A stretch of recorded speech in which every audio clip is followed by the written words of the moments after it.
My name's Isabel Carter. I'm chair of the local Strettons Area Community Wildlife Group. We're standing now today in Cudwell Meadow, which is a wetland wildflower meadow, which is a really pretty rare habitat. Wildflower meadows themselves have been reduced by 97% in the last few decades, but a wetland wildflower meadow is even more special than that in a way, because other flora will thrive in the wetland conditions.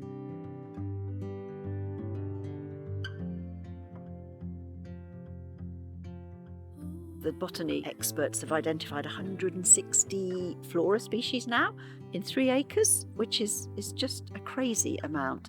That means you've also got a wonderful range of invertebrates that benefit from the flowers, a few rarities like the bilberry bumblebee we found here, a couple of really amazing longhorn beetles, the yellow and black longhorn and the 4-banded longhorn beetle.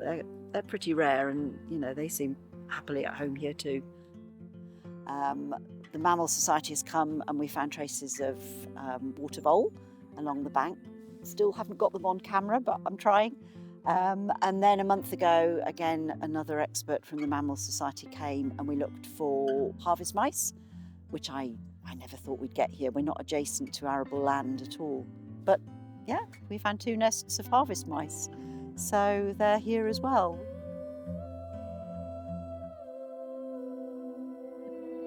This small field became available in 2019. And we dithered about whether we should go for it, but thought maybe we should go ahead with it. But of course, the local wildlife group has no charity status and no way of actually owning land. So we went to Middlemarch's Community Land Trust. Our fundraising was slightly scuppered because just as the decision to purchase the site was made, of course we had lockdown with COVID.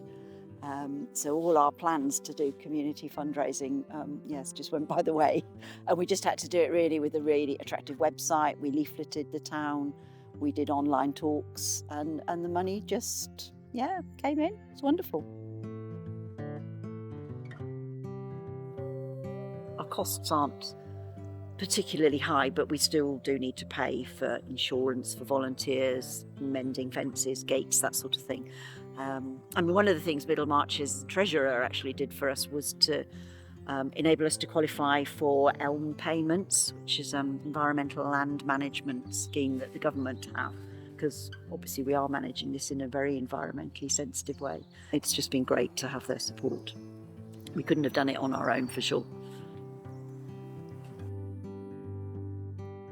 We have agreement with the local farmer that he'll bring in sheep for a couple of months until it gets too wet, and then again in the spring he'll bring back usually sheep and a load of lambs, and takes them out the 1st of May so that all the wildflowers get the chance to grow, flower and set seed, and then the whole cycle comes again. He cuts the hay crop, takes it away, pops his sheep in to eat the aftermath. This is the 3rd year we've done that, and we're really starting to see the benefits. Yeah.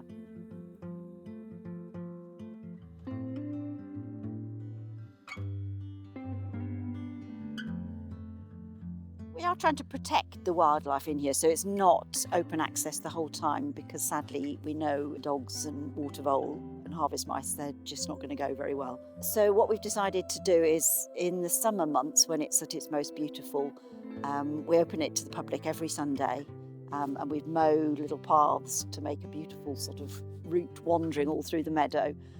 This is the 1st year we've done it. I think it's the 1st year we felt we've got on top of it enough to be able to do that. And it takes a while for word of mouth to spread, but it has been well used.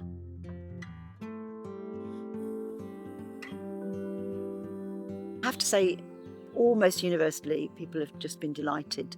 Quite a few of the residents actually come and join the work parties, which I guess is a nice validation.